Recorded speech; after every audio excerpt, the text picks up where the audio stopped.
Salam,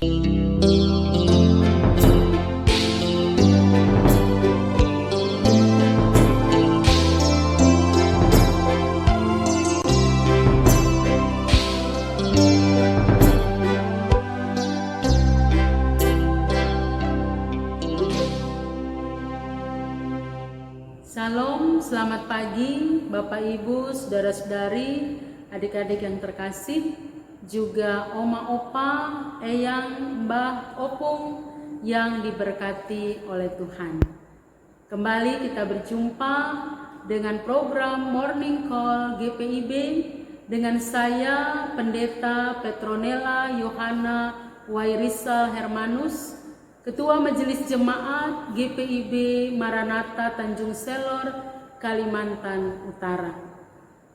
Baiklah, sebelum kita melaksanakan setiap aktivitas kehidupan kita di hari ini, marilah kita menghampiri Tuhan di dalam pembacaan dan perenungan sabdanya. Marilah kita berdoa. Allah Bapa yang Maha Baik, kami bersyukur untuk hari yang baru, hari berkat-Mu. Engkau anugerahkan bagi kami dan mengawali seluruh kegiatan kami di sepanjang hari ini. Kami memohon pertolongan Tuhan dan kami akan membaca serta merenungkan sabda-Mu.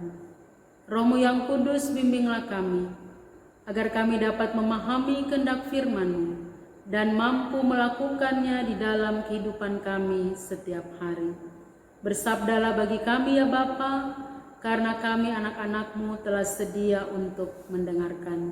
Di dalam nama Yesus firman yang hidup, kami berdoa. Amin. Bapak Ibu saudara-saudaraku yang terkasih, pembacaan firman Tuhan di hari ini, hari Selasa 3 November 2020, terambil dari Hagai pasal 2 ayat 16 hingga 20. Hagai pasal 2 ayat 16 hingga 20. Saya akan membacakannya bagi kita semua di bawah judul perikop Pembangunan Bait Suci Mendatangkan Berkat. Maka sekarang perhatikanlah mulai dari hari ini dan selanjutnya, sebelum ditaruh orang batu demi batu untuk pembangunan bait Tuhan, bagaimana keadaanmu ketika orang pergi melihat suatu timbunan gandum yang seharusnya sebanyak 20 gantang, hanya ada 10, dan ketika orang pergi ke tempat pemerasan anggur untuk mencedok 50 takar, hanya ada 20. Aku telah memukul kamu dengan hama dan penyakit gandum dan segala yang dibuat tanganmu dengan hujan batu. Namun kamu tidak berbalik kepadaku, demikianlah firman Tuhan. Perhatikanlah mulai dari hari ini dan selanjutnya, mulai dari hari yang ke-24 bulan ke-9, mulai dari hari diletakkannya dasar bait Tuhan, perhatikanlah. Apakah benih masih tinggal tersimpan dalam lumbung? Dan apakah pohon anggur dan pohon ara, pohon delima dan pohon zaitun belum berbuah? Mulai dari hari ini, aku akan memberi berkat. Demikian firman Tuhan. Berbahagialah setiap kita yang mendengarkannya dan yang melakukannya di dalam kehidupan beriman setiap hari. Bapak Ibu saudara-saudaraku yang terkasih, Hagai adalah nabi pertama yang diutus oleh Allah kepada orang Yahudi sesudah mereka kembali ke Yehuda dari pembuangan di Babel. Ketika pasukan Babel menghancurkan bait suci di Yerusalem, maka kemudian Raja Kores mengeluarkan keputusan bahwa orang-orang Yahudi boleh kembali pulang ke kotanya tercinta dan dapat membangun kembali bait suci. Karena itu mereka melakukan perjalanan ke Yerusalem dan memulai pekerjaan itu. Tetapi mereka lupa tujuan mereka dan kehilangan prioritas mereka. Sementara perlawanan dan sikap apatis membuat mereka mandek, membuat mereka berhenti melanjutkan pembangunan bait suci tersebut. Sehingga Hagai berbicara dan mengajak mereka untuk kembali kepada Allah.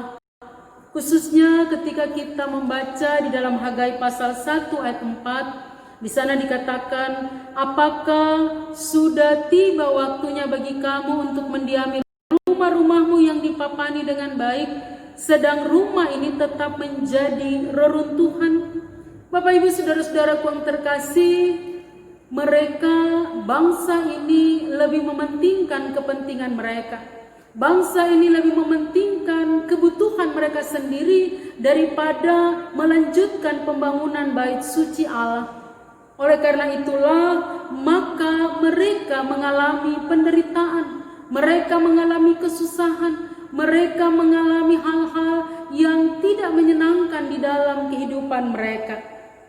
Dan di dalamnya Hagai menyuruh mereka untuk tetap fokus kepada prioritas untuk melanjutkan pembangunan bait suci itu yang sudah terhenti selama 15 tahun.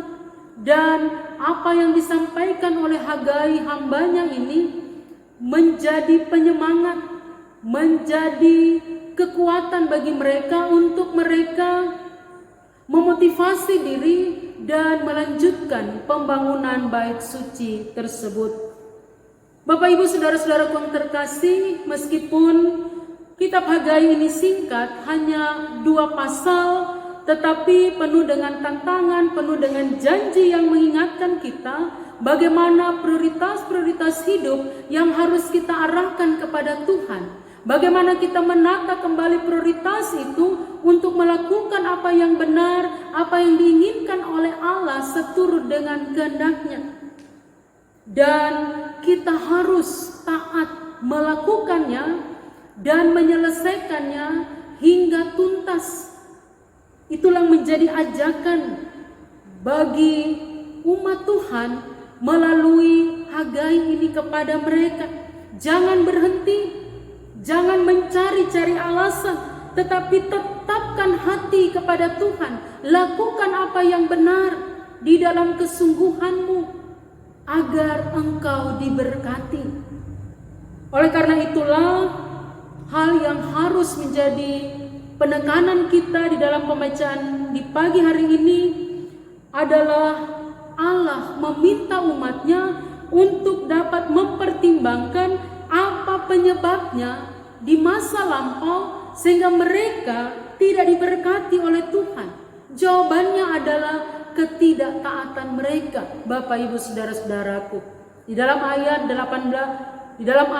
17 dan 18, bagaimana yang seharusnya 20 gantang menjadi 10. Ketika pemerasan anggur mencedok 50 takar hanya ada 20. Dan Allah memukul dengan hama dan penyakit gandum, bahkan segala yang dibuat tanganmu dengan hujan batu. Tetapi ketika mereka tidak berbalik kepada Tuhan, maka mereka mengalami penderitaan demi penderitaan. Di dalam teks bacaan kita, khususnya di dalam ayat 16 dan 19, 3 kali ditulis dengan perkataan perhatikanlah, perhatikanlah, ya, lihatlah, sehingga mereka harus memperhatikan, menyadari apa yang mereka lakukan. Mereka harus kembali mengerjakan tugas tanggung jawab untuk menyelesaikan pembangunan bait suci, sehingga mereka menerima berkat Allah di dalam ayat 20 bacaan kita. Itu berarti Bapak Ibu saudara-saudaraku, harus ada pertobatan, harus ada ketaatan, harus ada kesungguhan dari hati kita yang tulus untuk sungguh-sungguh melakukan apa yang Allah kehendaki. Apa menjadi refleksi kita di pagi hari ini Bapak Ibu Saudara? Yang pertama, bahwa kita harus menetapkan prioritas yang utama untuk melakukan apa yang Allah kehendaki dengan kuasa Roh Kudus tentunya. Yang kedua, bahwa kita meyakini akan janji Tuhan, apa yang Allah janjikan. ya dan amin pasti digenapi. Sehingga ketika mereka memulai pondasi, diletakkannya dasar bait Tuhan, perhatikanlah, maka Allah memberkati mereka. Berarti Allah dengan penuh kasih sayang tetap menunggu, tetap memperhatikan umatnya yang sungguh-sungguh mau hidup di dalam ketaatan dan keyakinan akan janji Tuhan. Oleh karena itu, Bapak Ibu Saudara, biarlah ketika kita menjalani hari ini, mari kita melakukan apa yang menjadi prioritas kita, yang seturut dengan kehendak Tuhan. Dengan satu pertanyaan refleksi, sudahkah semua yang kita lakukan dengan penuh ketaatan dan di dalam takut akan Tuhan? Maukah kita melakukannya dengan hati yang tertuju kepada Allah, untuk tetap setia melakukannya, untuk tidak berhenti, untuk tidak putus asa, untuk tidak mengundurkan diri, tetapi tetap mengerjakannya hingga selesai. Terpujilah Kristus. Amin. Bapak Ibu Saudara, mari kita berdoa. Kembali kami datang kepadamu Tuhan. Kami bersyukur untuk firman-Mu.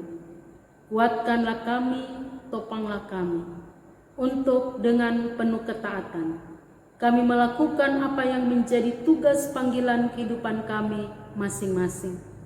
Biarlah Roh-Mu yang kudus mampukan kami dengan hikmat Allah, dengan hati kami yang mau mengasihi Engkau, kami mengerjakan apa yang menjadi tanggung jawab kami hingga selesai, baik di tengah-tengah tugas pelayanan kami, di tengah-tengah tugas tanggung jawab pekerjaan kami, bahkan juga di tengah-tengah kehidupan rumah tangga kami. Biarlah Tuhan mampukan kami yang berdosa, yang lemah ini, Tuhan kuatkan, agar apa yang Engkau percayakan bagi kami, boleh kami lakukan dengan penuh tanggung jawab kepada Tuhan. Inilah doa dan permohonan kami ya Bapa. Dengan penuh kerendahan hati kami memohon ampun atas segala dosa kami, dan berkenanlah Engkau mendengar dan menjawab seturut dengan kehendak-Mu. Di dalam nama Yesus, Sang Gembala yang agung, kami berdoa dan memohon kepadamu. Amin. Bapak Ibu Saudara, selamat beraktivitas, tetap semangat, tetap jaga kesehatan. Tuhan Yesus memberkati. Shalom.